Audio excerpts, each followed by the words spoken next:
Which part? Lake Tahoe. So northern. Gotcha. What brought you out here? Comedy, essentially. Performance, I guess. What year did you come out? 2018. Okay. Yeah. Okay. So you were doing comedy out in California? Yeah, I've been doing comedy a long time. I mean, I would say real stand-up, like miking and actually writing bits, 18. When I was like 14, I'd put on shows with my friends, and I would like do 20 minutes of just pure garbage for friends and family. And yeah, I've just been doing it ever since. What got you into it? Pure need for acceptance and narcissism. Okay. That's what I say. That's what I would think gets most people into it. Yeah. And that's usually, for me, that's how it started. And then the more you do it, the less narcissistic. Mm-hmm. Then it becomes like a love for the craft. Yeah. I mean, it was at first just trying to get people to understand I had a skill in something because I was so bad at everything else, and kind of proving to myself too. And then, just became, now it's not even about me at all, other than being aware of what I offer. Did you have, like, growing up, were you like an only child, middle child? No, I have two older sisters. Two older sisters? Yeah. Okay. And did they, like, get most of the attention or something? No, they're great. My whole family's great. It's just, it's more of like a sports thing, I guess. I was terrible. I was terrible at sports. Really, really, like, weirdly bad. Like, completely uncoordinated? Yeah, just like it was like almost like, how are you moving like that? Right. Like how it's how are you contorting your body in this fashion? Like, how are you functioning? Mm-hmm. Like, you should be collapsing.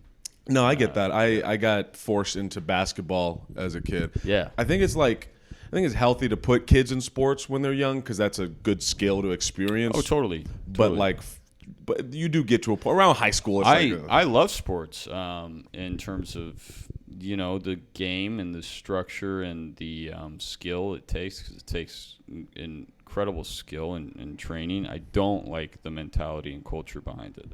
I don't like the fan base. I don't like the obsession.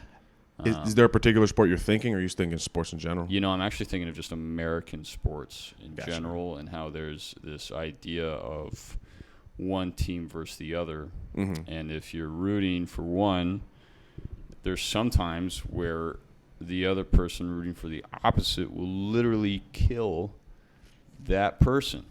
That's fucking insane. Yeah. There's no point to that. And it's just never something we kind of just accept it for what it is. And I don't like that part. I don't know what to do about it, but I don't like it. I know there was an incident, I think it was at a Dodgers game, right? Someone was against the Dodgers and they stabbed him to death or something like that. Yeah, I mean, that happens literally all the time. It's not even just like, it's super common.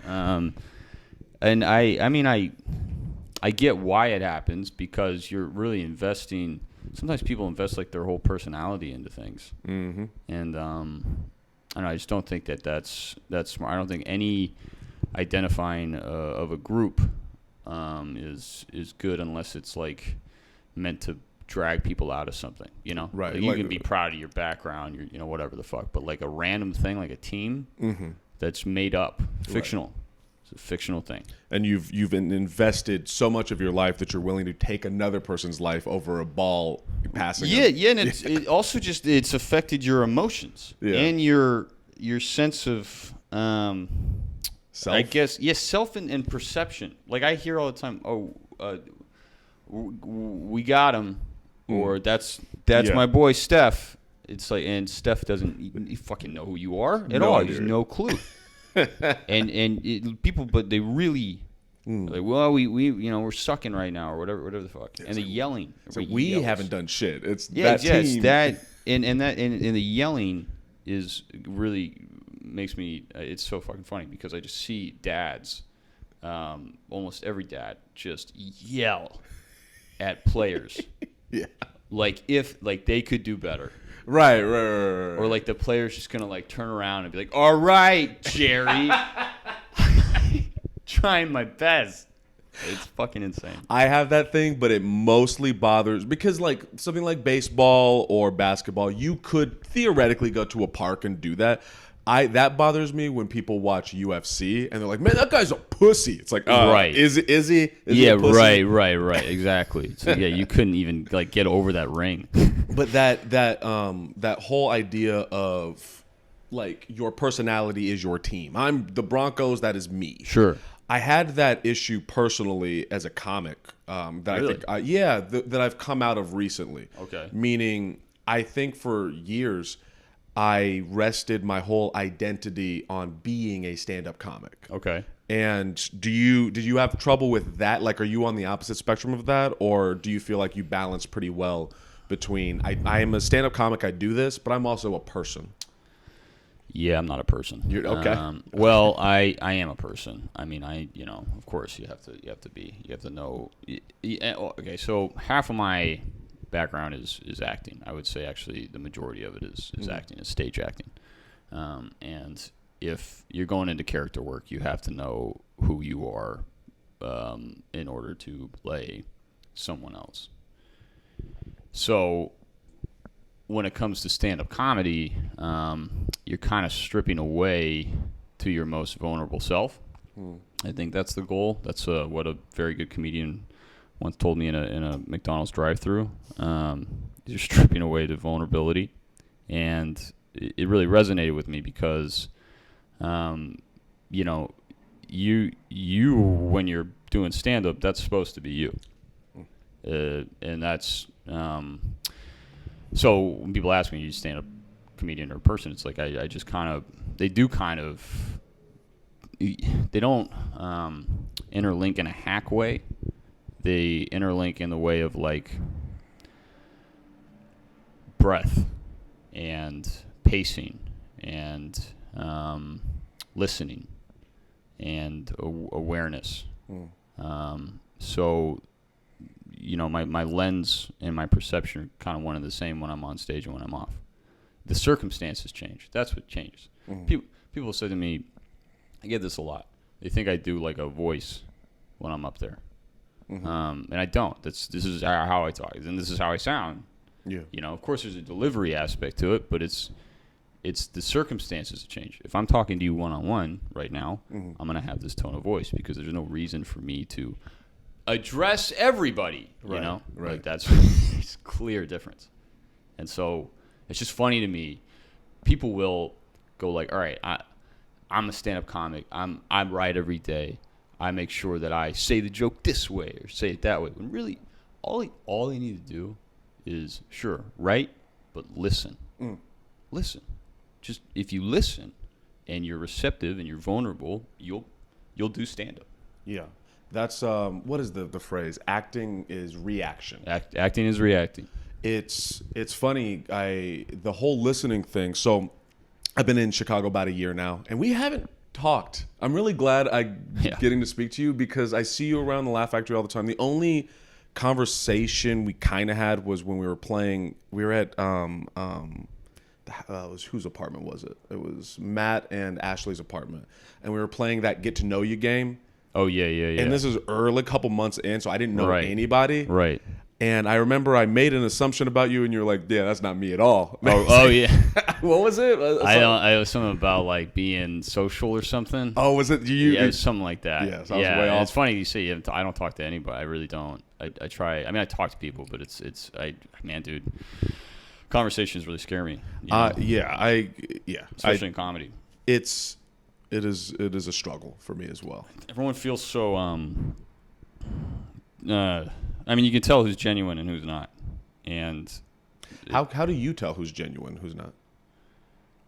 Is it like a gut instinct, like you couldn't even put into words? I'm gonna sound like super cocky right now. Excited. This is being recorded. I'm so excited. It's honestly acting, dude. It's my training. Yeah. Like I can tell when people are full of shit. I can tell when your objective is your objective. I can tell when your objective is to get stage time, or to get on a show, or to kiss my ass, or to shit on me, whatever it is. I can absolutely tell. I can tell when you're faking interest. I can tell. Okay. And then That that have me nervous. I don't know if I'm. No, doing... you're not. You're fine. okay. I wouldn't be here if. Okay. But it's. I was like, And also, it doesn't matter what I think. This is how I avoid certain and every conversation is different. Every opinion I've had about someone changes eventually. It's just I am a very intense and sensitive person, and so because of that, it's really hard for me to maintain. And it's relationships, and it's a self thing. It's my problem. It's no one really anyone else's problem. So when people attempt to discuss things with me, and I haven't seen you on stage, and I haven't seen you around, it's a little uncomfortable. And I remember when I was first starting out, I used to always I was the same way. I would be like, hey, networky, and I don't vibe with it. I really got to see if you can do well on stage. Yeah. Yeah, I feel that. And the networking thing is, in moving out here, I don't know if you had the same feeling, but there is a sliminess. Yeah. And I don't know. I'm personally still struggling with that. How much do I, rub elbows, and how much am I just me and it just is? What do you usually do? How do you go about it? I've gone through a bit of a transition. When I first got out here, I was really on edge. I was in constant fight or flight. So I came from a really fucked up background, and in short, I'm still processing that trauma.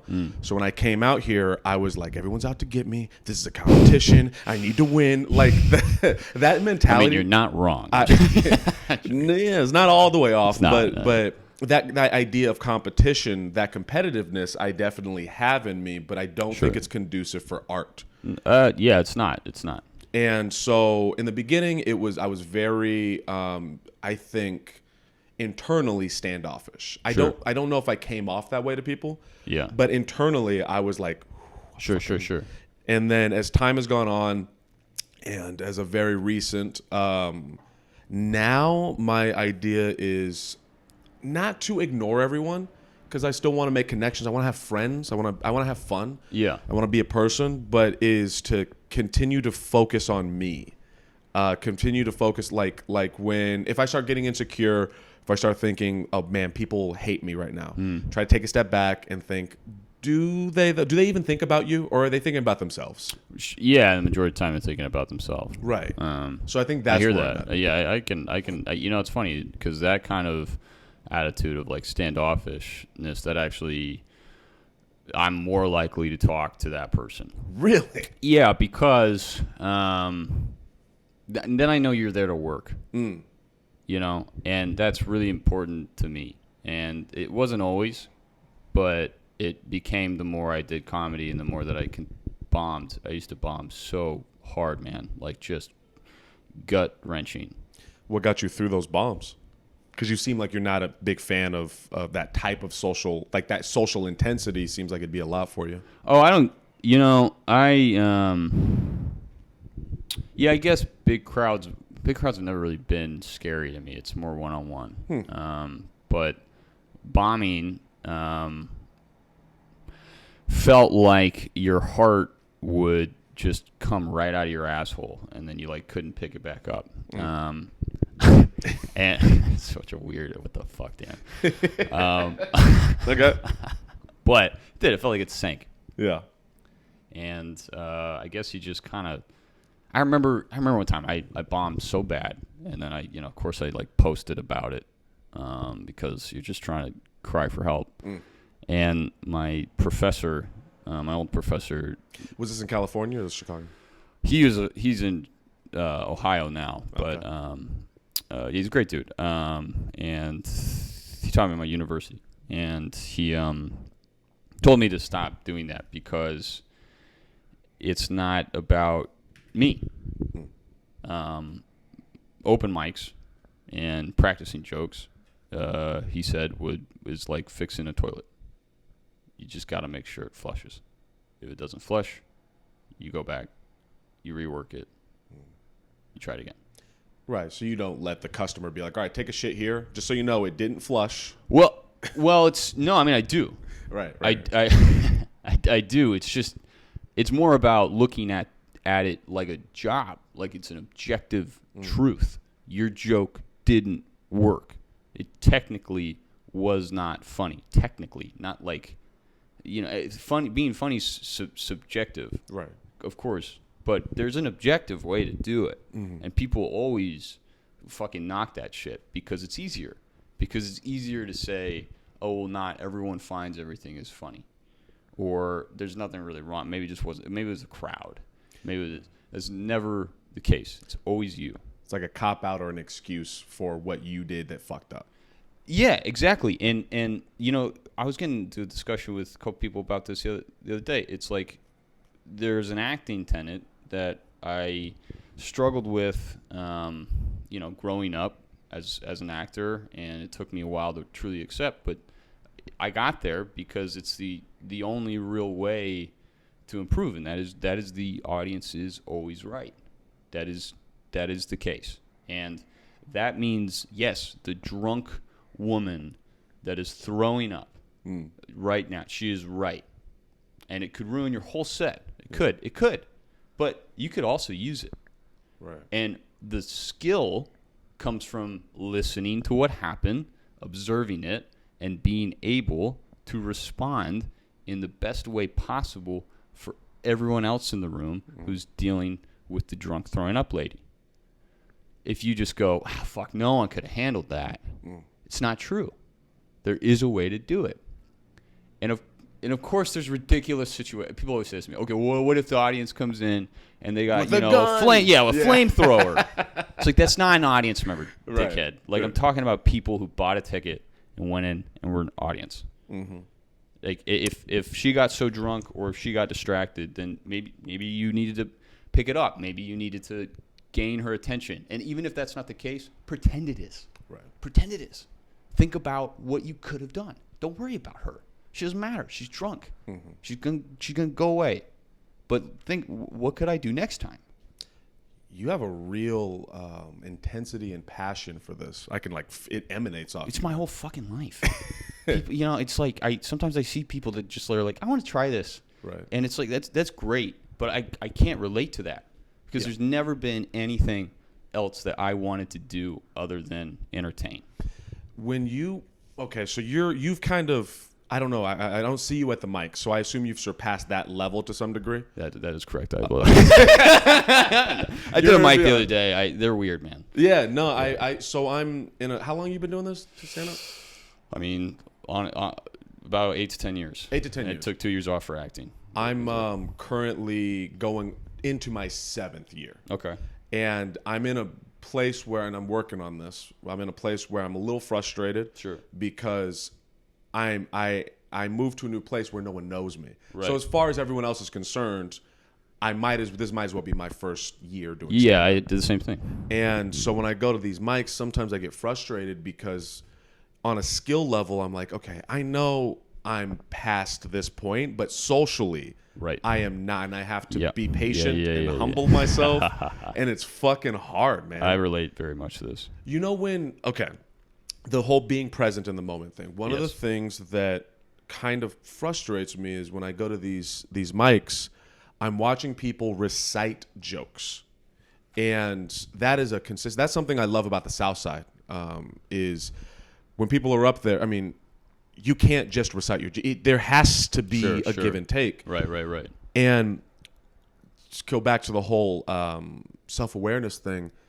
I'm sure you've seen this. Have you ever seen somebody who continuously bombs, continuously does bad, but doesn't seem to have the self-awareness? Yeah, all the time. Is that curable to you? Is that possible to sit them down and explain to them, like, you are not doing well? Listen to the recording. How do you hear this and think, oh, I'm still killing it? Stanislavski says everyone can act. And there's a combination in terms of performance of kind of like the combination in philosophy where something is innate and then something comes from experience. So some people have some weird genetics born into them that, their speech level was fucking at a 9 when they created their Oblivion character. It's like, it's very much, they're charismatic, and then the experiences they go through as children even if they don't seem important, can lead to someone being a performer. And so for some, it's easier than others. And, it's a complicated question because brain development, all that kind of, but yeah, every person can learn. It just takes, I'm going to sound like an ass again. It takes an objective, honest response. Here's an example without me sounding like a complete dick. Okay. I went to a mic in Oakland. It was a raffle mic, and I was there with my friends that were much, much further ahead of me in stand-up. They still are, and they're amazing. Love them to death. And raffle mics mean you put your name in, and only a few people get picked. I got my name pulled. They didn't. They were pissed because I was the young one that was going to suck, and I went up and I bombed so bad. And they were mad, rightfully so, because it was a really good spot. And when I'm up there, I'm telling my jokes, and I used to have this really hey, kind of thing. I do exactly what you're saying, where that person delivers with the same cadence every time, right? Problem with me is that because I had some technical background, some people actually received it, even though it wasn't genuine. You could trick some people. Yes. But at this mic, could not. The audience was very real, very good audience. And they essentially started booing me. And they yelled, go back to college, right? Yeah. And you're giving me anxiety right now. Yeah. I laugh thinking about it. Yeah. And that, charismatic, hey, how's it going, everybody, kind of voice dropped down into this, my real voice, from my next joke, and then it landed. That heckle was so intense and so scary that it knocked me into funny. And I'm not saying you have to go through a tragedy or, abuse in order to get there, but you do have to have somebody be so real with you that it knocks you into your shit. Do you feel like, and I know that as humans we progress and we always change. We're all there, it's a never-ending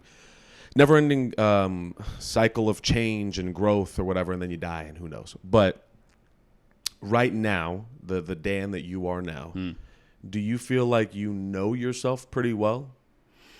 Understand yourself? Yeah. Yes and no. I mean, yeah. I know who I am.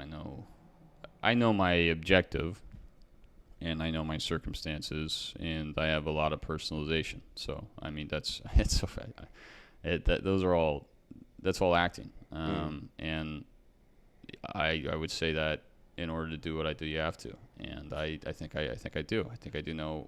I at least know what I stand for, and I at least know what I would agree and disagree upon, morally, ethically. I have 4 questions now. So I'm great. ADHD'd the fuck out. Cool, me too. Awesome. Yeah. Samesies. Fucking twinsies, bro. I have 4 questions. Yeah. Ooh, how do I want to do this? I'm going to ask all 4 of them, and then can you pick one that you're most interested in? Sure. Perfect. What are your goals in comedy? In terms of this combo versus performing in front of a big crowd, what are you more comfortable with?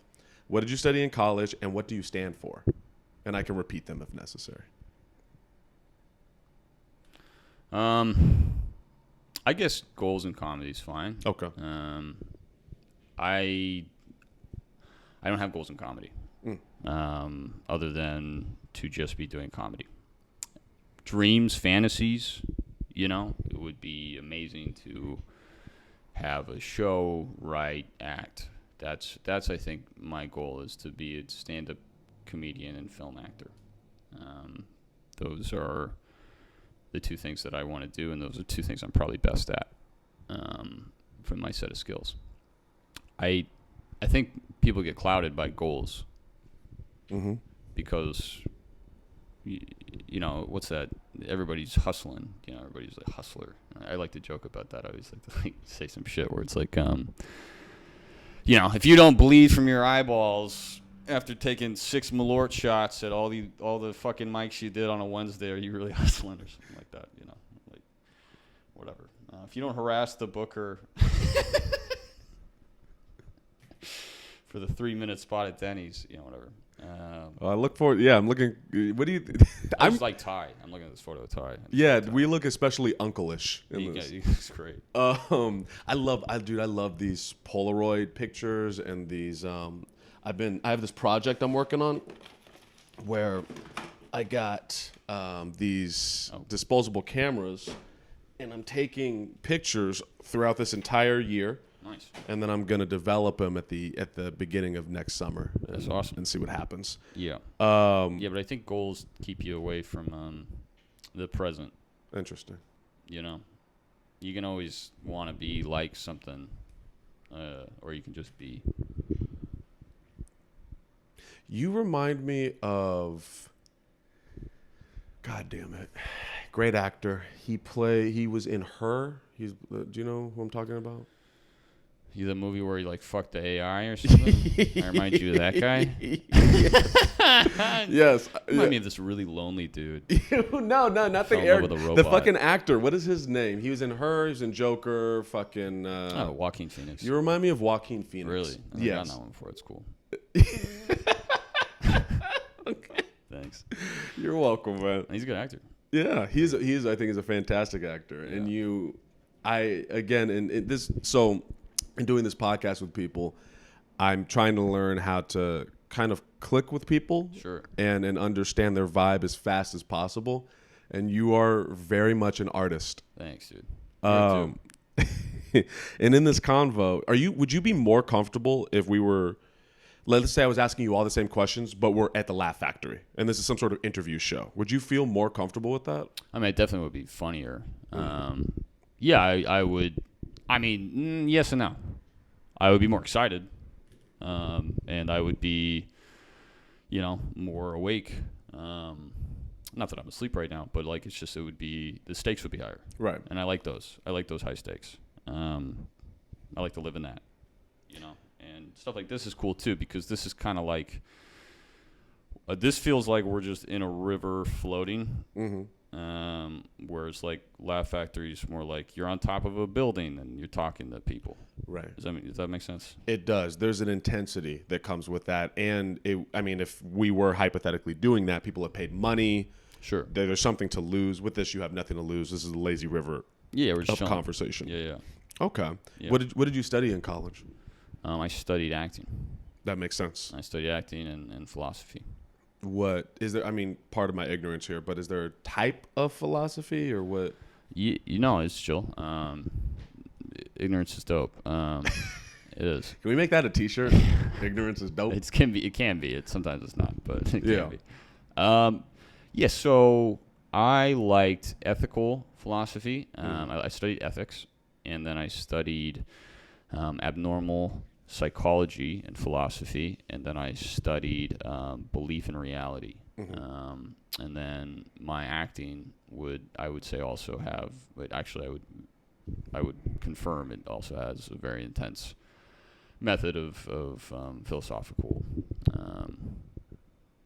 ways of thinking. So when studying ethics, that's So there's a broad span of ethics, and then there's, more smaller moments. It varies in importance and stakes. For example, there's utilitarianism. Okay. Right. This is ethics go into morals and how people are supposed to treat one another. It's almost religious to an extent. Is there a difference between ethics and morals, or is that there is? So they're kind of melded into the same, but an ethic would be kind of never break a promise. That's a hard Kantian ethic. Okay. And then there's a moral is more of this is what I'm comfortable with doing. Okay. And I can see. So when you choose your morals and how you act, you're thinking about your ethics. Does that make sense? Ethics is the umbrella. The Morals umbrella of this is what I believe in, and this is why I do it. Okay. I have 2 hypothetical ethical questions for you. Sure. First one is the classic, a train is going down the tracks. Yeah. And you have 5 people. The Yeah. train will hit those 5 people. You can pull a lever and will only hit one person. What would you do in that ethical situation? All right. Well, I'm gonna really break this down. Oh, yo, yeah. So the years 2022 Yes. for this. Okay. So you could argue this in a lot of ways. One, the obvious thing that people would go to is the utilitarian, that save the 4, kill the 1, Okay. because it's based in numbers. At least the core of it is. The greatest amount of happiness for the greatest amount of people is a utilitarian ethic. Okay. However, when they're thinking about that, depends on who the people are. If you're killing one person who has the cure to cancer in their body, and then there's 4 schmucks, you should probably kill the 4 schmucks. Because the person who has the cure to cancer in their body, DNA, is going to be able to save a lot more. If we're talking about saving the planet, we're going to kill all of them, and then we're going to stop the train.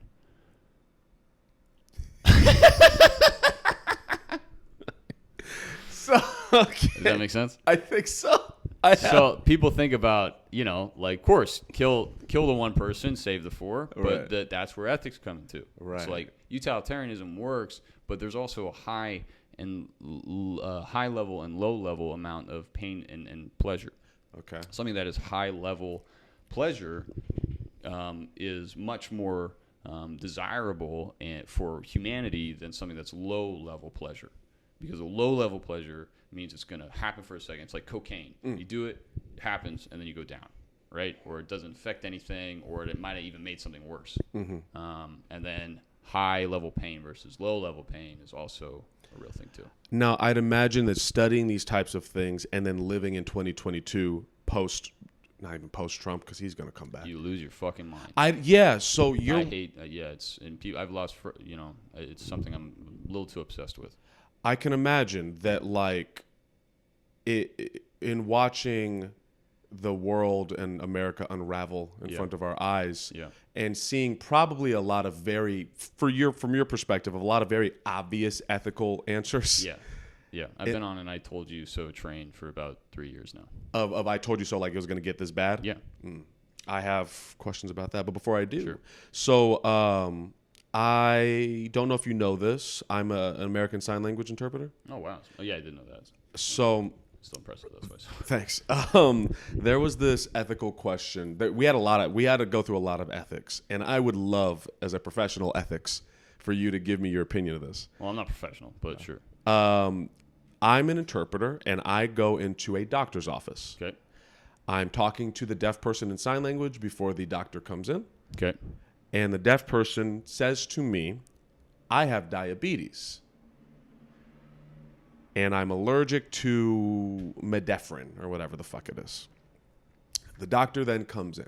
We chit chat. That we move on from that. The doctor then comes in, and I begin interpreting. What's your date of birth? What's your name? All the bullshit.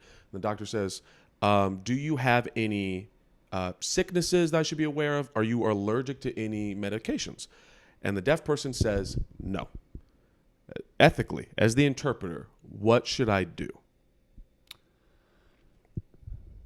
And I can tell you what interpreting class taught me, but I'm very curious what you would say. Sure. Well, I think that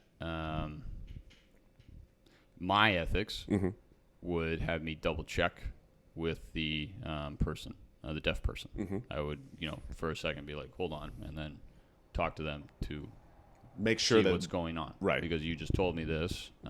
Did you sign that wrong, or did I sign something wrong, or did I interpret? I would actually look at myself first and double check everything, because that's to me the best form of ethics, is to just check and see what the fuck is wrong with you before you go out.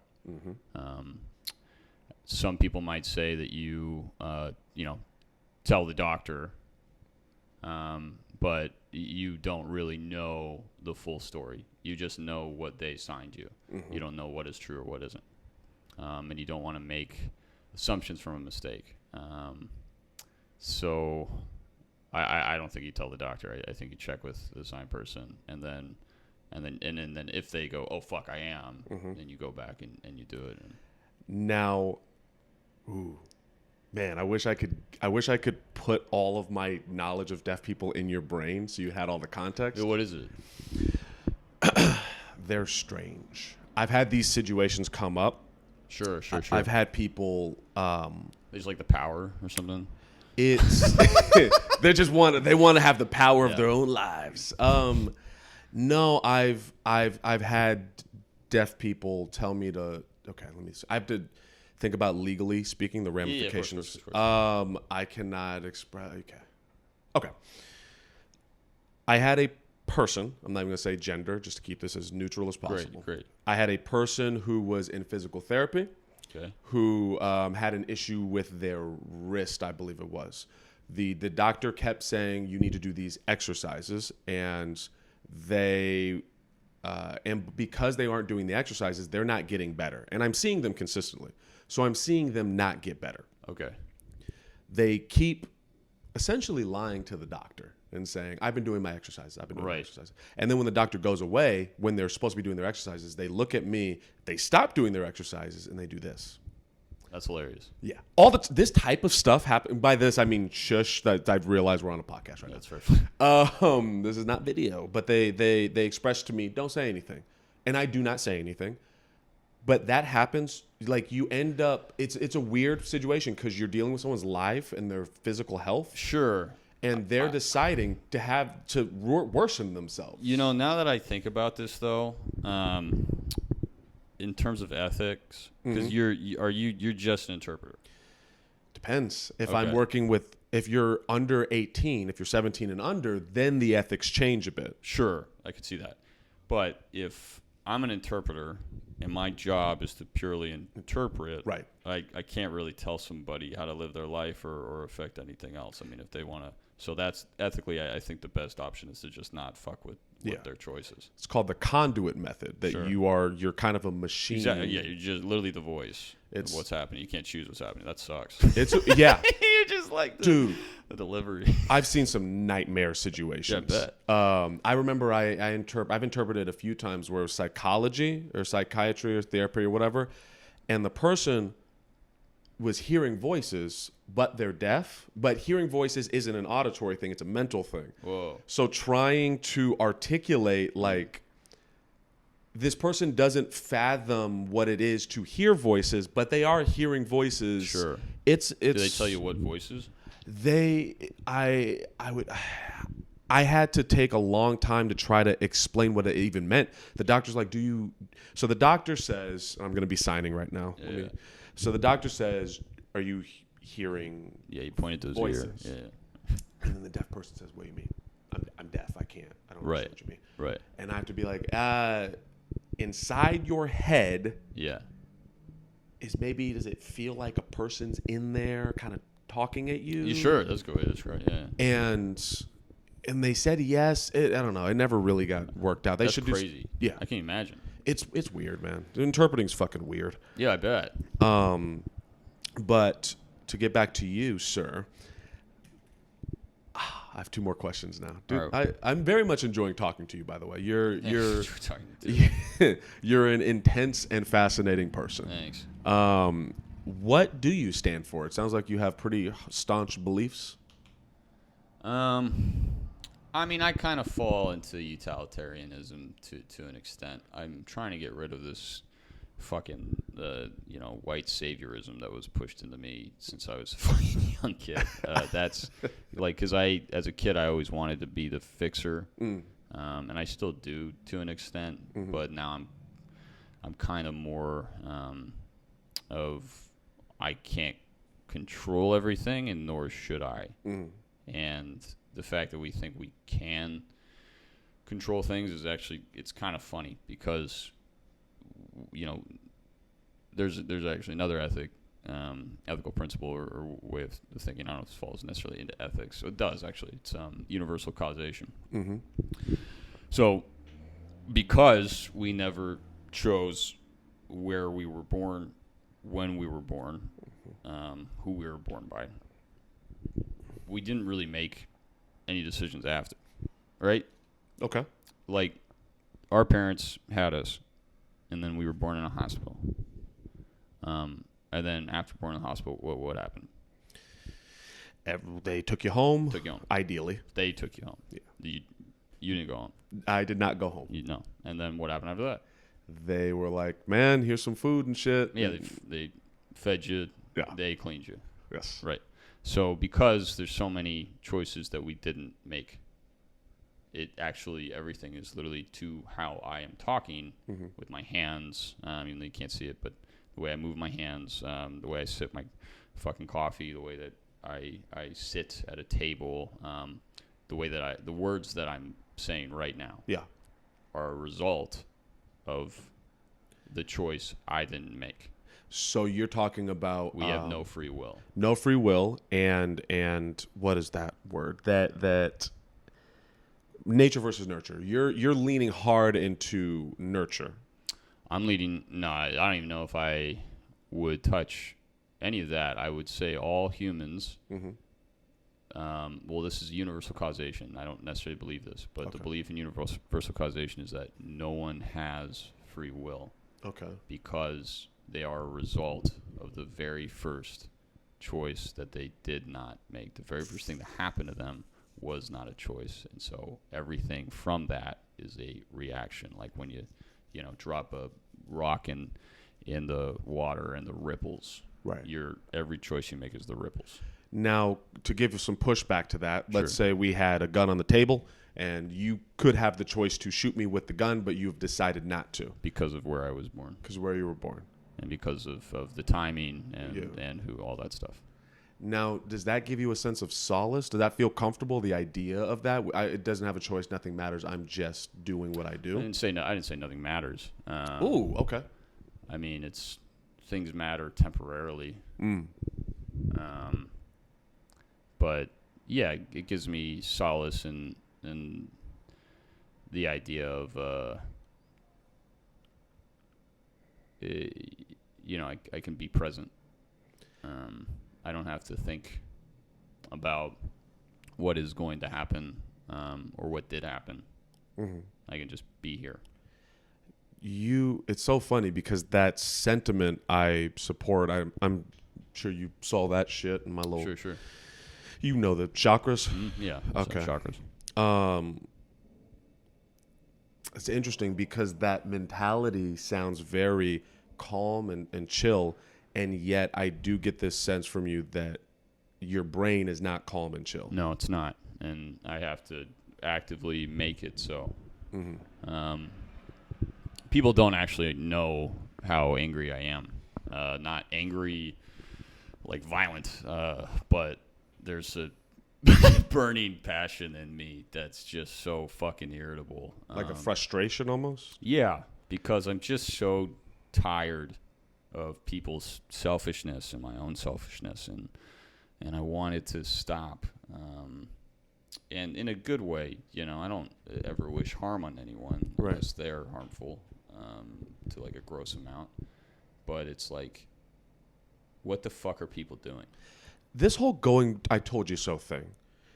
We're talking about Trump and all of that? Yeah. Okay. I assume, please tell me if I'm wrong, but I'm assuming you were around people that when Trump was getting in office, you were like, this is not going to end well. Yep. And they were like, no, bro. Yep. And here we are. And we still are there. I mean, when Trump came down those fucking escalators, I didn't take it. I kind of laughed. I was like, this fucking idiot. It's just like, and then he said that thing about Mexicans, and that was his first speech. Yeah. And I just went, what the I was like, oh, fuck. Fuck. The moment he said that, I went, shit. Did you realize, I went, this is not good. I went, okay, he's out. He's out. Yeah. And then he wasn't. And then I went, okay, so a little history. My grandpa was, he was German, and he was in Hitler Youth. And he escaped and came to America. Okay. And he fought in the American military eventually. Okay. And when he saw Trump, oh shit, he's still alive? No, he's dead now, my grandpa. Okay. But when he saw him, he didn't ever see him win the presidency, Thank God, yeah. But he saw him get elected. And when he did, he looked at the TV and then looked at me and said, "It's happening again." And then he would be like in the nursing homes, like screaming at the nurses, like, "This man's fucking Hitler." Like, this man is just like, and like, I don't know. If a dude who was raised during that time saw how fucked up things were that his family members and towns people were doing, that he left and denounced it entirely, rightfully so, and goes, "Hey, this looks like the same shit. Maybe we should have looked at it like it was the same shit." Instead, people were going, "Oh, everybody says that about everyone. Everyone goes, Obama was Hitler. Everyone goes, Bush was Hitler. Everyone says, oh, just compare it immediately to Hitler." It's like, no, look at history and look at its the speech. The words used in speeches are very particular. The dog whistles are very particular. The lack of disowning these racist fucks and the violence that they've continued to bring, and the constant lies and bullshit. And bullshit is a technical term. It's not like bullshit like people are just like, "Oh, I hate you." It's like bullshit lives between lies and truth. Mm-hmm. When you say bullshit, it's in that weird spot of not in the middle, but more to the lies side, just a little bit. And you can get away with a lot of lies. You can be like, "There was a lot of people at that party." Bullshit, there was 10, right? But you can still say that. And that's what he was doing. And then it was a free speech thing we were freaked out about. And they just kept getting away with more and more and more. And then when we got to the Russia stuff, I read that entire Mueller report. You read everything? I read it all. Okay. And I took a lot of notes because I was making a play out of it, all right? And I really fucking am interested in this shit. And just, if you've never read it, reading page like 35, I think it was, it blew my fucking mind, because it shows immediately a picture of miners for Trump, like gold miner, not gold miners, excuse me, like oil miners. Okay. Shit, like people, coal miners. Coal miners for Trump, and it was a put on American television and American websites and social media, and it was made by Russians, and they were retweeting events on Facebook that were made in Russia. And it was happening, on both. There were instances on both sides, on the Democrats and Republicans, where Russia was doing this because they're essentially trying to divide us. They've succeeded. And they did. Mm-hmm. And there's so much evidence that Trump had knowledge of this shit, and his team and whatnot. And then that was all shoved under the bus. Then we get fucking the pandemic of January 6th. And I think I knew January 4th that January 6th was going to happen, because there were two speeches. We knew December 19th that January 6th was going to happen, but I knew it was going to be fucking crazy, because there were so many speeches just pressuring the shit out of Mike Pence and riling people up. And then watching that happen in real time, everyone got so mad at me. They got so mad at me for saying that this guy is a literal traitor, like Confederacy level shit. When you say everyone, who are you? Are you thinking of family now? I'm thinking of some family. I'm thinking of friends. I'm thinking of people who don't even like Trump, and we're just tired of discussing it. Right. And we're tired of my absolutes, because it is an absolute. If you voted for Donald Trump twice, you're a selfish piece of garbage, and you need to think about yourself. How do you feel about the first time? Like someone who voted the first time, it's and tricky, because it's like, I get it. She sucked. Like, I get it. Yeah. I get it. There's some things where I go, I get it. I get it if you're rich as fuck and you want to keep all your money. You're kind of selfish, but whatever. It's fine. Mm-hmm. But this second time, yeah. How the fuck could anyone vote for? Like, it just, the only way is you're a victim and you were tricked by the major fucking conglomerate that was Rupert Murdoch's Fox News, New York Post, and shit. Mm. And it's like that. I get it if you're brainwashed by comfortability, religion, and the one TV station that you watch. Right. Okay, and there's some people on the left that are like that. It's a much smaller group, but they're like that. Yeah. And it's I'm not saying everyone is evil for voting for Trump a second time, but you're either willfully ignorant, which is frustrating, very frustrating, or you're really fucked up. And it's not okay to be in this country, have what every other country really wants, a functioning democracy, or the idea of that, and go, yeah, I'm gonna vote for this dude that just completely tanked everything, that just ruined us. You said something that hits me personally. You said you've had friends and family that have gotten corrupted, if you will. Sure. And I think to speak on that actually first. Okay, so I'm going to make this very, very short. Grew up in a place. It was California, but people don't understand California is not all L.A. Yeah, no, not at all. There's small-ass towns there. Yes. Riverside was where I was from. Oh, okay. Conservative, police, white people, bad. Yep. And my whole life I was dealing with bullshit. Racism, terrible. And then when Trump started doing Trump shit, part of me, when we were talking about like how Russia divided us, part of me is like, yes, they brought that division to the surface, but under the surface, it feels like we were divided in the first place. We were. I remember when Obama became president, and the anger. It's so angry. Yeah. So angry. And it wasn't his, and they said it was his policies, but he was black. Yeah, exactly what it was. And it's like, you're so right. I don't mean to say that Trump was the only problem in America and we would be perfect without him. That's not the case. But it is someone who, I mean, he started that Obama shit. He said Obama was important in this country. Yeah. But with friends and family, I feel hurt personally and betrayed. My family doesn't switch, but friends I had growing up, I was like, oh shit, this is what you believed all this whole time. Yeah. How does that affect you personally?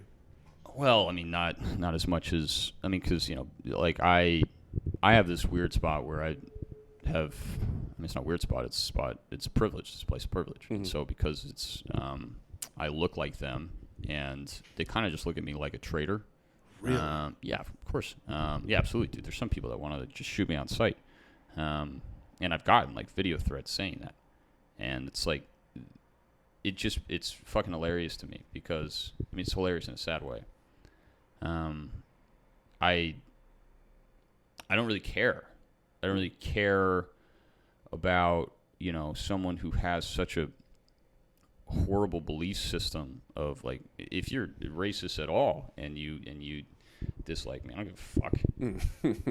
Good, because I don't like you. Like there's just no excuse for that. And really, it was scary to have people making threats. It was hurtful to see like some people I really liked. Some girl. You had a crush on a girl, and I was like, this girl's a fucking idiot. It's just, it sucks. I mean, it just sucks. But it's also like, what the fuck is happening? Right. I think that was the biggest thing. Like, what, like, how? Right. How did you get here? And, of course, the answers are all around us. Separation of church and state is bullshit. Voting is really fucking, shaky. Gerrymandered over to Republicans. It's like all that shit. So I will give a compliment first, which I get the vibe you're not most comfortable with. I don't care. It's fine. Okay, I'll take cool. a compliment. You are a type of person that I appreciate. Thanks. By a person, I mean a white person. Because I can, since you and I got to know Zach O'Ryan. Do you know him? Yeah, Zach was dope. I got to know him recently, this past weekend. You two are, I was about to say similar, not in personality, not similar, but in view on this racial issue, very similar. Sure. And there's an appreciation I have because I know that you are not giving up on things, but you are relinquishing a level of comfort by doing that. You're getting threats by doing that. You are drawing a line in the sand between some friends and family over these ethics and beliefs that ultimately protect people like me, which is appreciated. And I wonder. It's also very necessary. Yes, yes. I like how very logical you keep with it. But I'm Mr. Emotion. I don't know if you've picked up on that. But as a white man right now, how are you feeling? Like what is all of this to you? Oh man, I've never had. This is amazing. I'm curious. That's so funny. Can I add more context? Yeah, sure. Yeah, of course. So growing, I'm in a place where I'm very frustrated and I'm mixed because I grew up around all these people and I've seen them. That's what you're saying. They're not evil. Sometimes I get hyperbolic and I'm like, fuck them all. Like I get angry. Yeah. But when I calm down, I'm like, I grew up with these people. I went to sleepovers at their houses. I played on the same baseball. Like I know these people. Right. And I know, no, they're not evil. They're just so beyond selfish and ignorant. Yeah. And that part of it's so frustrating to grapple with. And then on top of that, my brothers are white. They're artificially inseminated, but so they're biologically my brothers. Okay. But I'm gonna show you a picture. All right. They white as the Dickens, like white. And I listened to some of their frustrations. This is one of them. Oh yeah, he's showing me a photo of Pee Wee Herman. It's crazy. He looks like he should be your brother. And so I listened to them, and you know, they grew up in a black household. They're logic black, but they're black, and they would get.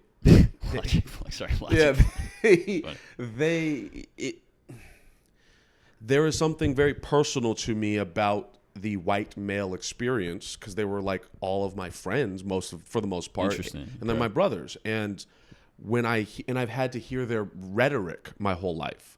So I do have an understanding of their perspective as wrong, as objectively wrong as it is. I've heard it so much. Right. So I am curious as for someone who could have taken the easy path. The easy's not the right. That's not the. Taken this path of comfort. It would have been. It would have been easier. I mean, that's why people do it. Right. To sometimes. What for you? Like, yeah, I would love to know a white man's perspective. I would really like to know your perspective. All right. It's not so worth these much. It's not worth much. Oh my god. No, sorry, man. Go ahead.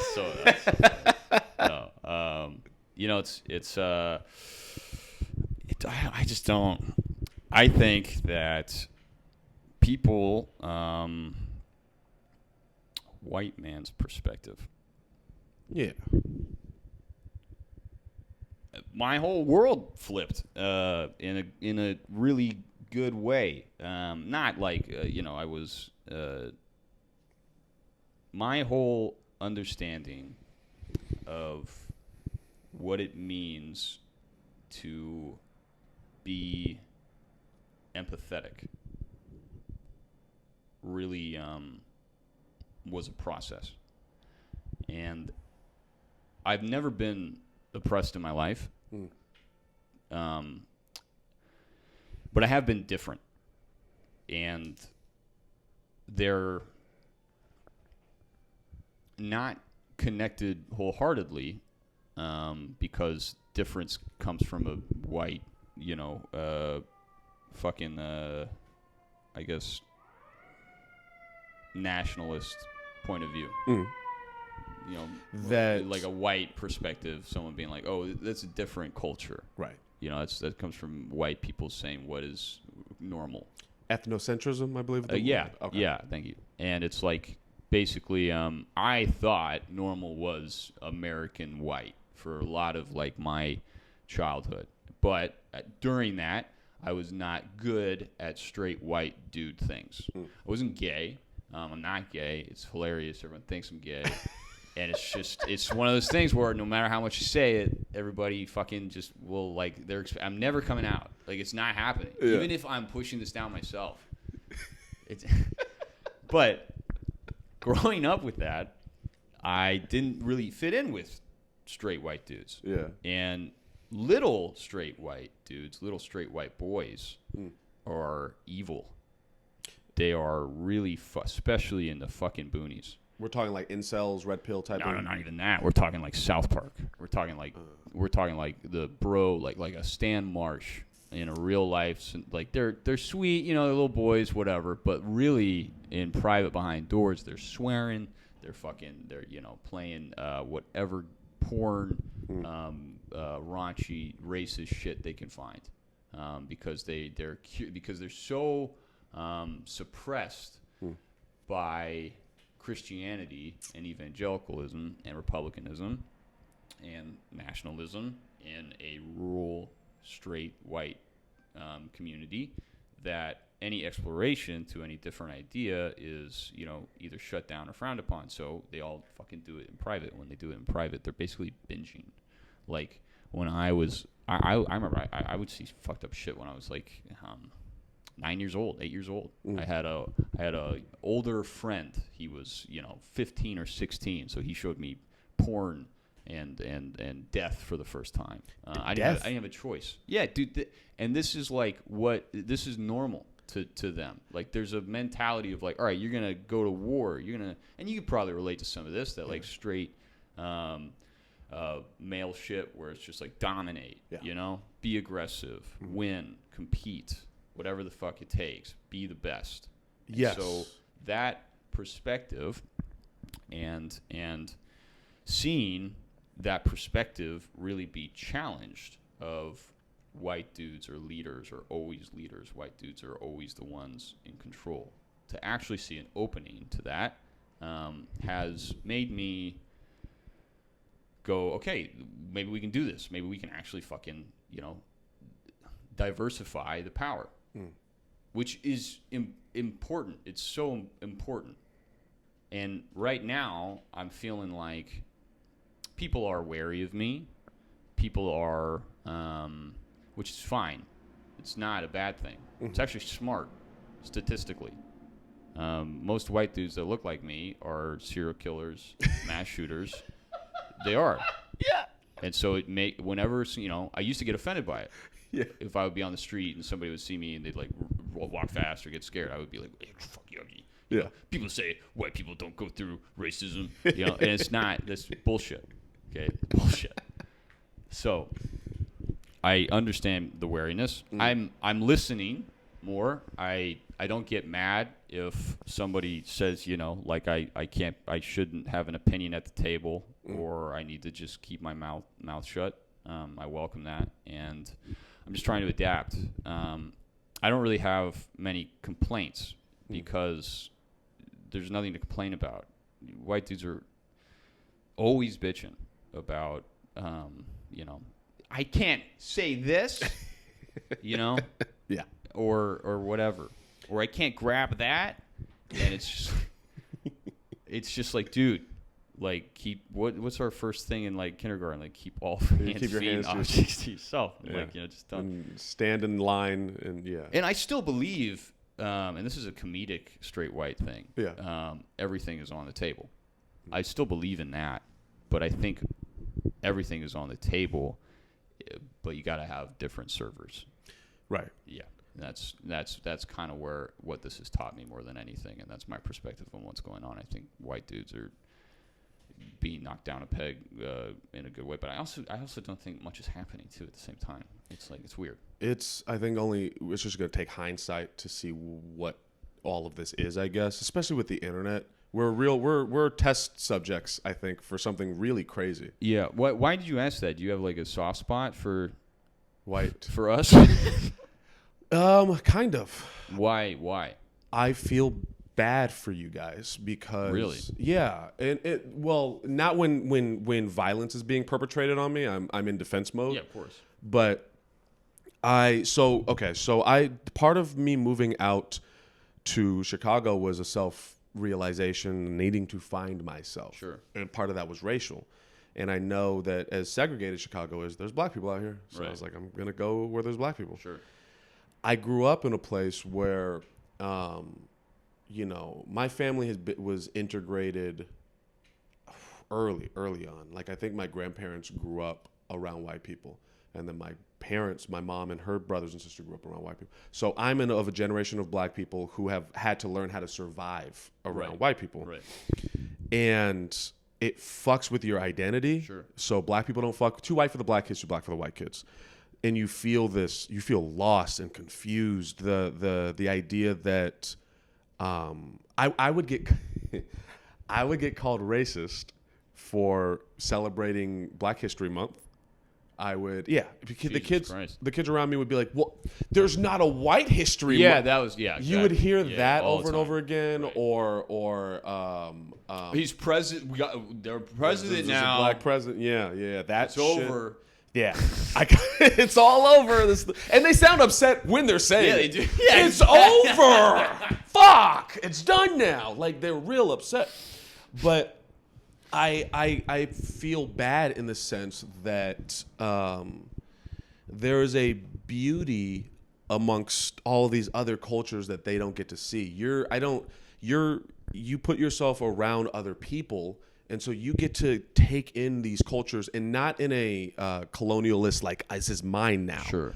You get to take it in for the beauty that it is. And I feel bad because now that I'm out here and I'm finally building healthy relationships with other black people, and I get to take in my culture without scrutiny.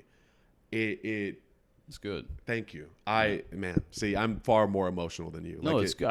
You have every right to be, man. I mean, it's like I'm not going through what you're going through, and I have no understanding of it. It's. I can't even imagine. Yeah, it's a lot. I'm taking in a lot, and you know when you were saying conquer, to conquer, as a dude, like, I'm really into balance and yin yang. I want to have the healthiest masculinity of myself I can, and I want to have a healthy femininity. Yeah, I hear that, and I fuck with both. Thank you. Yeah, and in white society, I've learned it's about the goal and nothing else. Yep. Product. It is fucking succeed and destroy anything in the way. And I've grown up with that. Right. And so now that I'm out here and I'm able to breathe, and I'm like, I'm finding myself, I'm enjoying my days. I'm like, oh, I'm not going to say I have a privilege in that, because that's not the right word. But I shouldn't have been in this community. Like you were saying, I got born into this. I had no choice. But I did come over here and slowly am being accepted into this thing that I know these people will never understand. Right. And they live in hatred and anger. They do. And it's, to me, that's what makes me feel bad for them as a whole. I can hear that. Yeah, I can, because it's almost as if their lives are so blocked and static, you know, that they'll never feel true love. It's and sad. That it is sad. And dude, watch, my town's gonna get like pitchforks and shit. But. There are great people from where I grew up, and they still are to this day. But I will say, I from a young age, I never related to the obsession of the South will rise again, or just my grandpa fought in the Confederacy, or whatever the fuck. I guess it's a seeking of culture. It's a like an emptiness that they feel, because it is empty, because their history is just stealing and destroying. And when you can't create, you destroy. Have you seen Atlanta? No, I've not. Oh my God. Yeah. Should I? Please. Look, dude. Do you have a DVD player? I have PS. Yeah, I do. Okay. I do it. This is an important thing for me. Okay. And so this means a lot to me that I'm giving this to you. This is my sign of friendship with you, sir. Okay. There's 3 seasons. They're making their 4th, and that's going to be the final season. I won't even say anything about it. Just know it's surreal and very strange. In season 3, and this isn't spoilers, in season 3, they do an episode of what a hypothetical reparations would look like. Okay. And it gives me chills thinking about it. So they do this episode where basically a hypothetical court thing happened. It sets precedents, and then black people can look up their ancestry, connect to a white person, see the connection, and then that person owes them money. Interesting. And a bunch of stuff happens. I'll let you watch it. But at the end, there's these 2 white guys who have gone through this, and they're sitting together. And one of them is nice guy. Like, he's not a bad person. Right. Like, you see his whole process, and you kind of feel bad for him. You feel bad for him because there's like this black lady comes to his house and is like, "You owe me money," and he's like, "I don't know you. I didn't." Sure. And it's crazy shit happens, and he's sitting there and he's like, "We don't deserve this. I didn't do anything." Sure. And the other guy, another white guy, he says, "Well, what do they deserve? That we've been looking at slavery and segregation and all of this as a scary ghost in the past that we can choose to look into or not if we want." Whereas they deal with the realities of it on a physical level every day. Right. And he said that this is a good thing because the curse is lifted. He said, now your daughter, when she says she pulled herself by her bootstraps, she really did that. Sure. And it is if that retribution could finally be made, black people, Mexican people, if white people as a whole would just be like, okay, all right, we fucked up. We need to give this stuff back. Yeah, fucking wish. We would all be like, okay, I guess we have to shut the fuck up about it now because it's all right. We can't talk to you. Go ahead, Dan. Say it. Yeah. I can say the word. Yeah. No, like if we got retribution, if it finally got evened out, we could all be like, all right, well, we can't get you on this anymore. You're free from this curse. Season 3 is literally what the curse of being white is. It redefined what I perceive it as. Okay, cool. I'll check it out. Dude, okay, a little bit about me. Yeah. I can be a lot. I've been called a lot too. Perfect. Yeah, it's fine. When I show stuff people that I like and shit, I get... It's fine. Yeah, okay. Yeah. I will be bothering you about this. That's fine. I'll watch it. All right. And I think we are over a little over an hour. You down to do the picture? Yeah, let's do the picture. All right. This was fun, man. Thanks. Thank you.